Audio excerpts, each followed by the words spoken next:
Continuamos aquí en Tele Santo Domingo y hoy en nuestra acostumbrada conversación con Carlos Segura Foster, toda una vida dedicada a la agropecuaria y a todo lo que tiene que ver con el sector agropecuario en la República Dominicana, ex administrador del Banco Agrícola y sobre todo amigo de nosotros y de Ojalá, claro que sí, de Tele Santo Domingo.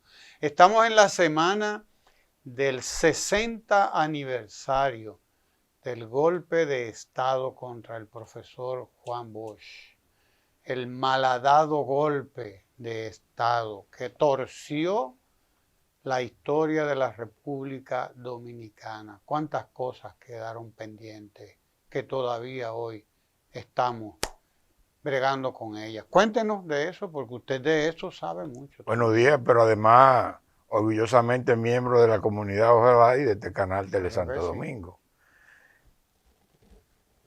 Septiembre nos marca, porque el golpe de Estado tronchó muchos sueños e ilusiones.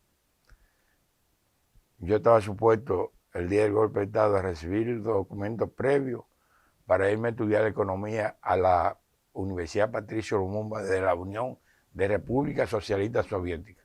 Es decir, a mí esa noche se me troncharon los sueños personales y los sueños del país.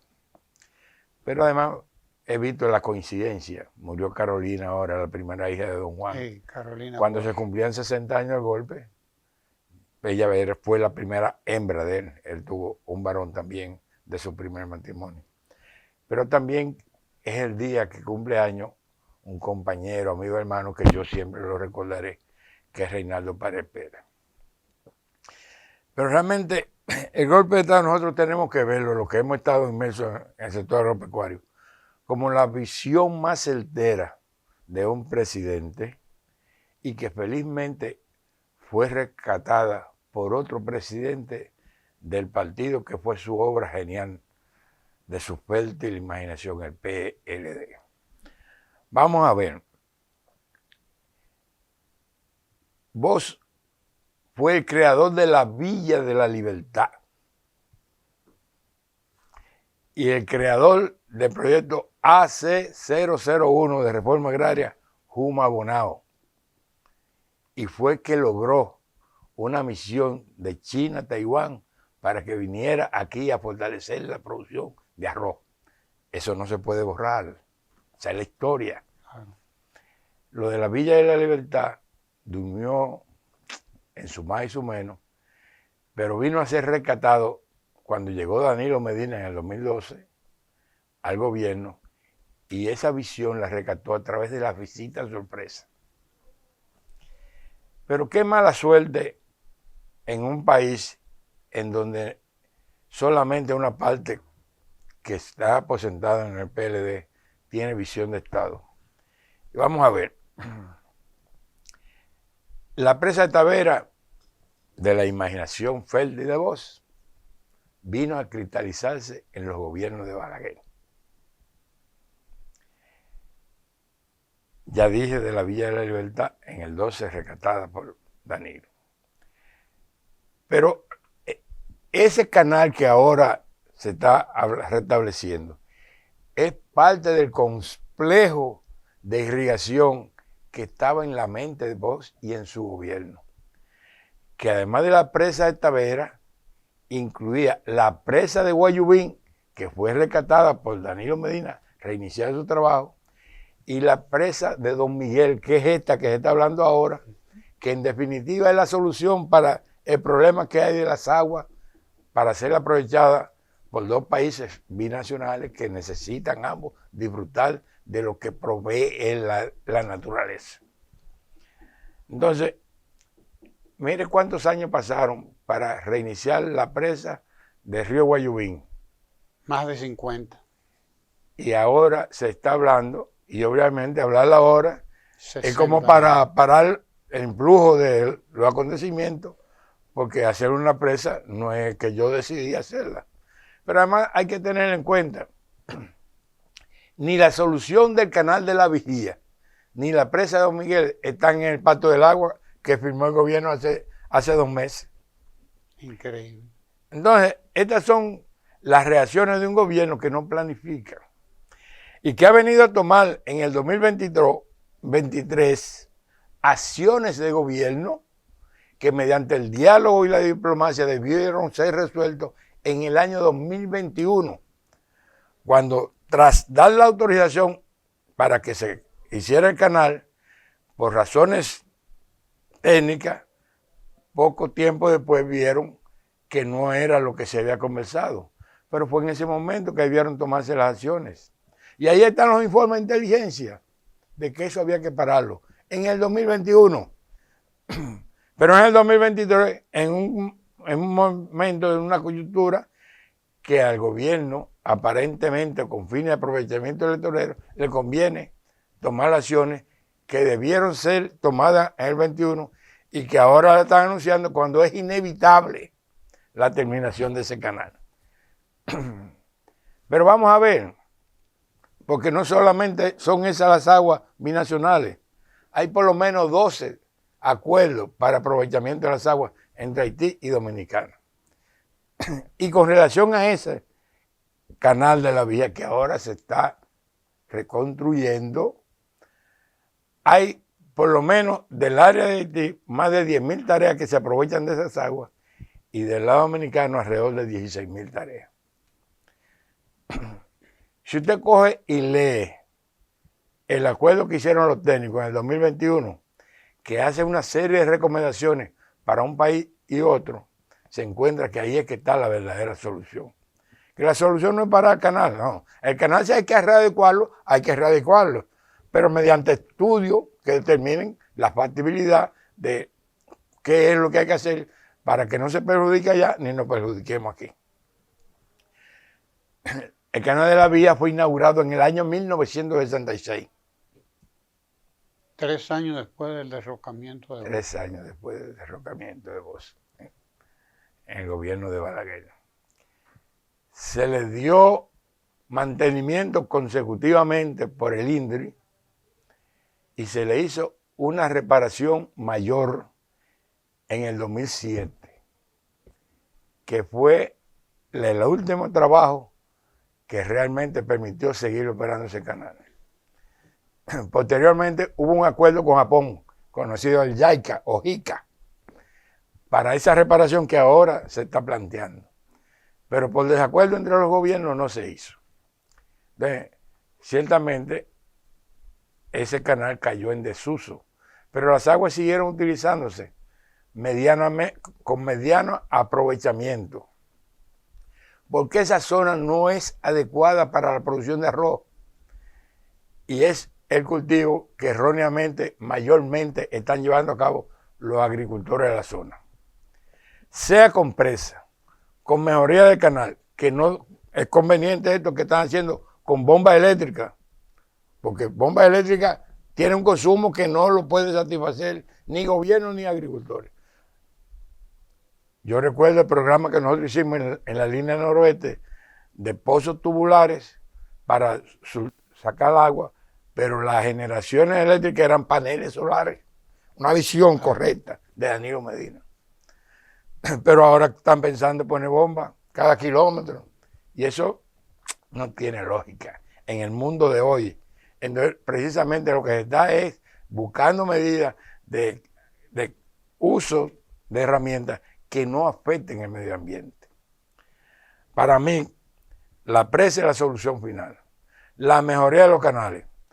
El bienestar de los haitianos, a quienes más les conviene es a los dominicanos. Si ellos mejoran sus condiciones materiales de existencia, eso nos conviene a nosotros, porque le vamos a estar vendiendo más y vamos a controlar más el problema de la migración irregular. Pero, ¿qué resulta? El arroz no es la solución.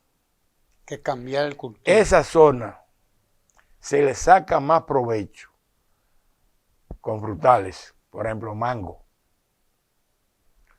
o con guineo, musácea, que requiere menos agua. Y en vez de tener riego por correntía o inundaciones como es el arroz, se instalan sistemas de fertirrigación o por goteo o por pivot, que irriga y que te reduce el consumo de agua en un 85% y te da mayor aprovechamiento. O el aprovechamiento de alguna zona para producir pasto, hacer henos, empacarlo, para que cuando llegue la tradicional sequía, eso sea alimento para el ganado, que tradicionalmente muere en la zona, a veces por falta de comida, pero generalmente por falta de agua. Y voy a citar una historia que ojalá ustedes la encuentren en Ojalá del Campo, de un brillante productor de Mao, apellido García, que era productor de arroz. Y el arroz comenzó a tener problemas porque las aguas ya no eran suficientes. Y porque hay mucha posibilidad de salinización por exacto, ahí, ¿no? Exacto. Pero cambió para guineo. Y el guineo le dio más recursos que el arroz. Pero tampoco se sintió bien. Y optó por tener una empresa de producir trambala. Trambala es una de las hierbas de mayor calidad para la alimentación de ganado. Y estableció una empresa para producir pacas, y esa ha sido la solución para tener mejores condiciones de ganancia en la agropecuaria. Eso podría ser parte de la solución de esa zona.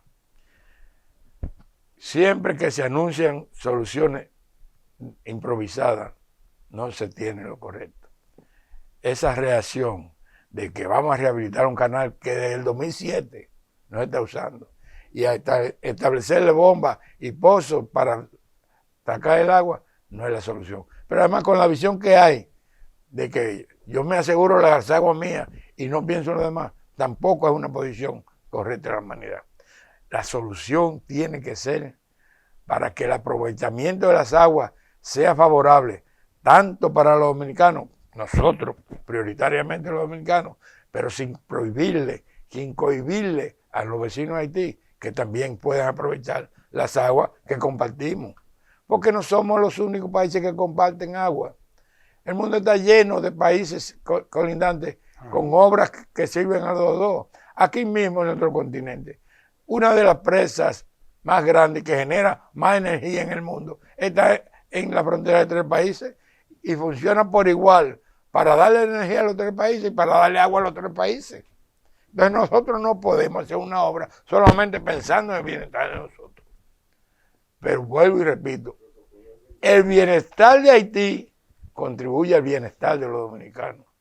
Y eso es que debió hacerse desde el 2021 cuando se estaba comenzando y cuando se autorizó, y no caer en esto de medidas de fuerza que ni nos conviene a nosotros y mucho menos a ellos.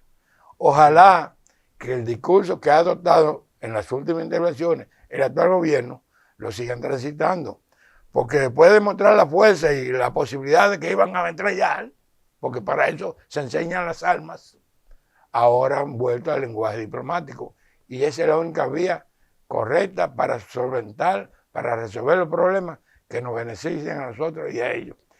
Y yo repito porque lo dije aquí, todos los dos de la Fuerza Armada están en Haití, sabían que ese canal se venía construyendo y se siguió construyendo. Y además, ese canal está en el patio de Codevi, en donde el segundo mayor propietario de Codevi es el actual ministro de Agricultura, que coincidencialmente también es dueño de una constructora, de una firma de ingenieros constructores, que debe tener por lo menos mínimo conocimiento, y que se dice que también está relacionado con aquellos que le han estado supliendo materiales para el avance del canal, porque no es de otro país que están llevando cemento y varilla, es de aquí. Es de aquí. Entonces, toda esta fanfarria no tiene ninguna razón de ser, sino la explicación válida de que al gobierno, por razones de la campaña, le convenía aglutinar fuerza que él veía en los estudios que estaba perdiendo diariamente. No hay más explicación que esa. A mí me ha llamado la atención el cómo se han afectado los comerciantes, por ejemplo, no solo de Dajabón y de la línea, sino de muy lejos de ahí, de muy lejos de ahí. Yo estuve por San José de Ocoa hace poco Y me llamó mucho la atención oír comerciantes de allá decir que se le han caído los negocios. Pero ¿cómo puede ser? Porque una cosa es la frontera y esto está muy lejos de la frontera. O sea, el daño que se ha hecho también es grande, ¿no? Tanto a un lado como a otro, en cuanto a comercio, etcétera, negocio. Voy a entrar a la parte del comercio y la afectación que ha significado eso. Pero yo quiero continuar con el concepto de la visión de un país y la continuidad de Estado, que solamente lo ha practicado el PLD y sus gobiernos. Y voy a poner dos ejemplos. Desde Juan Bosch en el 63. Sí, desde Juan Bosch. Pero lo de Juan Bosch se interrumpe y lo recupera otro PLDista, porque aquí realmente es muy escasa la visión de Estado. Pero aquí hay dos proyectos icónicos que yo tengo que reconocer que fueron iniciativas del expresidente Hipólito Mejía, que fue la siembra de un proyecto de mango en Baní. Pero ¿qué resultó? Que ese proyecto que nosotros lo encontramos en el 2004, cuando apenas de 7.000 tareas se habían llegado a 2.000, 3.000, nosotros convertimos el país en 12 veces más plantaciones de mango que lo que encontramos en el 2004. Y en el 2005 había una sola empacadora de portar mango y nosotros creamos las condiciones para 5. Es decir, el PLD y su gobierno tuvo la visión de continuar un proyecto iniciado por otro presidente de otro partido y de otro gobierno. Eso se llama continuidad de Estado. Pero paralelo a eso, ese gobierno también estimuló a la producción en ambiente protegido o ambiente controlado o invernadero. Pero dejó, ¿usted sabe cuántos metros cuadrados de invernadero? 269.000 metros cuadrados. ¿Y encontró cuánto? No, prácticamente aquí no habían estructuras, aquí habían ranchetas protegidas, pero de ese tipo de estructura técnicamente moderna, es un programa que lo criticó mucho un dirigente PRDista llamado Camilo Lluvere. Inclusive que Camilo hizo que se produjera un cuestionamiento judicial, pero ese no es el caso. Yo lo que quiero destacar es que ellos dejaron establecido 269.000 metros cuadrados de invernadero. Esa suma en los dos gobiernos de Leonel Fernández y el PLD llegó a 5.114 metros cuadrados. Continuidad de Estado, continuidad de acciones correctas de un gobierno. Pero Danilo Medina en 8 años le agregó 6.200 metros cuadrados más. Es decir, los 269.000 metros cuadrados de invernadero encontrados por el PLD en el 2004 lo llevó a 12 millones de metros cuadrados. Eso es continuidad del Estado y eso es continuidad de política. Entonces, este gobierno encontró una convivencia entre los dos vecinos en la parte comercial. Y quiero darle a conocer, porque conozco la zona, porque antes de TV Show nacer, yo era gerente del Banco Agrícola de Montecristi y tenía la responsabilidad de la zona de la provincia de Dajabón y Mao. Es decir, yo conozco porque viajaba permanentemente de la zona de la Pealpa. ¿Qué resulta? El problema de este país era el contrabando, porque todos los vecinos tienen que comer. ¿Y cómo compraban? Sin controles. Fueron los gobiernos del PLD que propiciaron la eliminación del contrabando y la legalización del comercio. Pero esa legalización del comercio, a través de 4 puestos de aduana, son 4 puntos específicos. En Dajabón, en la parte de Dajabón, 2 puntos, Elia Piña y Pedernales. Pero fuera de esos 4 puntos controlados por la aduana, quedan con negocios 74 puntos más que abiertamente se hacen negocios de mercado de pulgas, de binacionales, o que bajan por el río, o que vienen un motor y compran. Es decir, que al país lo que le conviene es la legalización de todos los puntos de comercio. Porque la eliminación del contrabando que existía antes del PLD y los puestos establecidos, y esto tengo que recordarlo porque fue el ejecutor de eso, el difunto Miguel Coco, que Dios lo tenga en la gloria. Eso fue lo que creó la legalización y un mercado que hoy en día es el único mercado comercial favorable para nuestro país. Porque mientras nosotros le compramos a Haití $1, ellos nos compran $100. Entonces, eso nosotros tenemos que protegerlo. Aquí la avicultura, para citar un caso, le vende a Haití entre el 15 y el 20% de los huevos y los pollos producidos. Pero además, la cantidad de vegetales, y me citaste el caso de San José de Ocoa, también se está llevando allá, pero se está llevando por puntos controlados de mercados. Si nosotros seguimos con la torpeza de decir que hemos cerrado la frontera, estaremos cerrando las vías de comercio legales, controladas por la aduana, pero los comercios ilegales no lo estamos controlando, porque eso no se ha podido controlar ni siquiera con los migrantes. Aquí se habla que está sellada la frontera, pero tal vez los sellos son los primeros que le abren la puerta a los que quieren venir para acá. Como dijo Abel, aquí lo que hay que controlar son los mafiosos y los delincuentes, que hay que evitar. Pero el que viene aquí a aportar con su sudor legalmente, como trabajador agrícola, como obrero de la construcción o como obrero del turismo, nosotros tenemos que abrirle los brazos de la misma manera que a nosotros no los abren en otros países. Es cuestión de que usted tiene que legalizar y no tomar decisiones emocionales solamente con el interés de concitar aplausos. Los aplausos hay que dejárselos a las acciones que se toman meditadas, planificadas y que surten provecho a favor del pueblo. Pero no para evitar, como ha hecho este gobierno, que en el momento que al pueblo se lo está llevando el diablo, quieren que todo el mundo lo aplauda, olvidándose de que aquí nadie está comiendo, que aquí se está comiendo la comida más cara del mundo, que aquí volvieron los apagones, que aquí desaparecieron todos los servicios que son responsabilidad del gobierno, que aquí ni siquiera los enfermos están recibiendo la medicina, que aquí los hospitales están abarrotados de enfermedades que estaban controladas y que a nosotros, por el descuido de estas autoridades, se nos diezmó prácticamente un 70% de la producción porcina y que nosotros entonces hemos hecho depender este país, que no pasó hambre ni siquiera en medio de la pandemia en el 2020, porque tenía de todo, comida de todo. Entonces, aquí entró este gobierno, contrario a lo que nosotros hicimos, que tuvimos visión de continuar los programas iniciados por ellos. Ya cité los Mangos y los Verdaderos.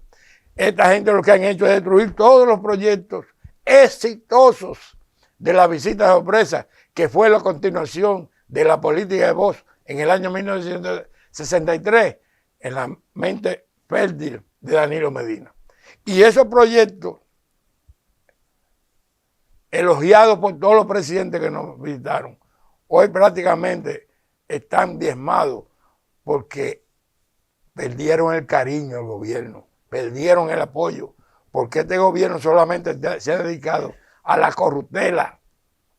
Y al día que aquí se sepa cómo se están manejando las instituciones en compra de conciencia, en otorgamiento, en pago de favores políticos, aquí realmente se va a ver un escándalo mayúsculo, porque estos funcionarios trataron de estigmatizarnos. Y lo voy a decir alto, lo digo alto, porque a la mentira dicha alta hay que contestarle con la verdad más alta. Los verdaderos corruptos están en este gobierno. Este país nunca antes había tenido un gobierno de tanto escándalo y tantas acciones de corrupción como el presente.